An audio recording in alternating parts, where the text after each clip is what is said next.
กระทรวงยุติธรรมจัดพิธีไว้อาลัยโดยการเอาธงลงเครื่องเสาเพื่อแสดงความเคารพฮู้บุญคุณอย่างลึกซึ้งและความ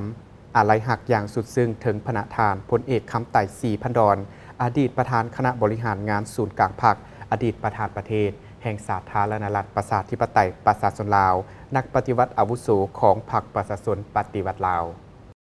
พิธีได้จัดขึ้นในวันที่ 3 เมษายน 2565ซึ่งนำโดยท่านไพวีศรีบัวลิภารัฐมนตรีกระทรวงยุติธรรมมีบรรดาคณะประจำพรรคคณะบริหารงานพรรคเลขาห้องเลขาหน่วยพรรคสมาชิกพรรคและพนักงานรัฐกรกระทรวงเข้าร่วมการไว้อาลัยในครั้งนี้ถือเป็นการไว้อาลัยระดับชาติเพื่อแสดงความเศร้าสลดใจอาลัยอาวรณ์อย่างสุดซึ้งต่อการจากไปของพระทานคำไต่ศรีพันดรโดยจะไว้อาลัยเป็นเวลา5 วันระหว่างวันที่ 3-7 เมษายน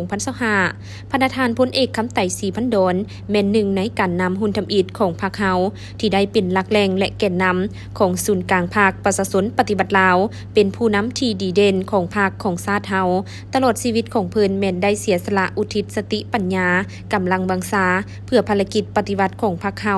เพื่อการพัฒนาประเทศชาติและความอยู่ดีกินดีให้แก่ประชาชนลาวบรรดาเผ่าการจากไปโดยบ่มีวันกลับคืนของพระทานพลเอกคำไต่ศรีพันดรเป็นการสูญเสียอันใหญ่หลวงที่สุดสำหรับภาครัฐและประชาชนลาวบรรดาเผ่าพวกเฮาในนามกระทรวงยุติธรรมขอจดจำต่อคุณงามความดี